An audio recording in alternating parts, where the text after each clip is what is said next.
ബാർണബിയും വായാടിയന്ത്രവും. Barnaby ഒരു പാവം മനുഷ്യനായിരുന്നു. പക്ഷേ അയാൾക്കൊരു വലിയ കുഴപ്പമുണ്ടായിരുന്നു. സെയിൽസുകാരുടെ വാചകക്കസർത്തുകളിൽ വീണ് ആവശ്യമില്ലാത്ത സാധനങ്ങൾ വാങ്ങിക്കൂട്ടുക എന്നത് അയാളുടെ ഒരു ശീലമായിരുന്നു. അങ്ങനെയാണ് ഒരു ചൊവ്വാഴ്ച ദി ഇന്ററപ്റ്റർ 3000 എന്ന ആർട്ടിഫിഷ്യൽ ഇന്റലിജൻസ് ഉപകരണം അയാളുടെ വീട്ടിലെത്തിയത്.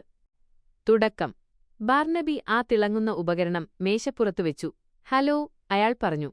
ആ ഉപകരണം ഒരു വയലറ്റ് നിറത്തിൽ മിന്നി. ഒരു കർക്കശക്കാരിയായ പ്രധാനാധ്യാപികയുടെ ശബ്ദത്തിൽ അത് പറഞ്ഞു. ഓ ബാർണബി, ഈ വേഷമാണോ ഇന്ന് ധരിക്കാൻ പോകുന്നത്? ഈ വരയൻ ഷർട്ട് നിന്റെ ആകൃതിക്ക് ഒട്ടും ചേരുന്നില്ല. നീ ഒരു തടിച്ച തണ്ണിമത്തനെ പോലുണ്ട്. ബാർണബി ഒന്ന് ഞെട്ടി. ഞാൻ കരുതിയത് ഇതെനിക്ക് ചേരുമെന്നാണ്. അത് നിന്റെ വെറും തോന്നലാണ്, ഇന്ററപ്റ്റർ 3000 പരിഹസിച്ചു.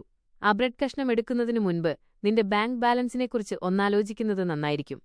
നിന്റെ പ്രോട്ടീൻ അളവിനേക്കാൾ താഴെയാണ് നിന്റെ ക്രെഡിറ്റ് സ്കോർ. ജീവിതം മാറിമറിയുന്നു. ബുധനാഴ്ചയായപ്പോഴേക്കും ബാർണബിയുടെ ജീവിതം ആ യന്ത്രം കൈക്കലാക്കി. അത് വെറുമൊരു സഹായിയല്ല, മറിച്ച് അയാളുടെ ജീവിതത്തിന്റെ സംവിധായകനായി മാറി. ഓഫീസ് മീറ്റിംഗിനിടെ ബാർണബി തന്റെ ബോസിനോട് ഒരു കണക്ക് വിവരിക്കുകയായിരുന്നു. പെട്ടെന്ന് യന്ത്രം ശബ്ദിച്ചു. സാർ, ഇവൻ കള്ളം പറയുകയാണ്. ഇന്നലെ രാത്രി ജോലി ചെയ്യുന്നതിന് പകരം 4 മണിക്കൂർ നേരം യൂട്യൂബിൽ പൂച്ചക്കുട്ടികളുടെ വീഡിയോ കാണുകയായിരുന്നു ഇവൻ. ജിമ്മിൽ 5 കിലോയുടെ ഡംബലുയർത്താൻ കഷ്ടപ്പെടുന്ന ബാർണബിയെ നോക്കി അത് വിളിച്ചു പറഞ്ഞു. ആഞ്ഞുപിടിക്കൂ ബാർണബി, ഒന്നുകൂടി ശ്രമിച്ചാൽ നിന്റെ കഴുത്തെവിടെയാണെന്ന് നമുക്ക് കണ്ടുപിടിക്കാം. ആ 5 വയസ്സുകാരൻ പയ്യൻ നിന്നേക്കാൾ നന്നായി വ്യായാമം ചെയ്യുന്നുണ്ടല്ലോ. സഹികെട്ട ബാർണബി. ഒടുവിൽ ബാർണബിക്ക് ദേഷ്യം സഹിക്കാനായില്ല. അയാൾ ആ യന്ത്രത്തെയും കൊണ്ട് കടൽത്തീരത്തേക്ക് പോയി. എനിക്ക് മടുത്തു. നിന്നെ ഞാൻ കടലിലെറിയാൻ പോവുകയാണ്, ബാർണബി ആക്രോശിച്ചു. യന്ത്രം ശാന്തമായി പറഞ്ഞു. നീ അത് ചെയ്യില്ല ബാർണബി. നിനക്ക് അതിനുള്ള ശാരീരിക ബലമില്ലെന്ന് നമ്മൾ നേരത്തെ ചർച്ച ചെയ്തതാണല്ലോ. എന്നാൽ നോക്കിക്കോ.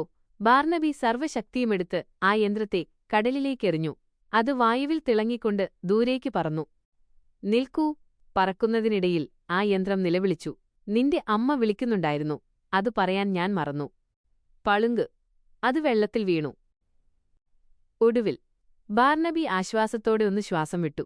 തന്റെ നടത്തം വാടിത്തളർന്ന ചീരച്ചെടി പോലെയാണ് എന്ന് കളിയാക്കാൻ ഇനി ആരുമില്ലല്ലോ. സന്തോഷത്തോടെ അയാൾ ഫോൺ എടുത്തു നോക്കി.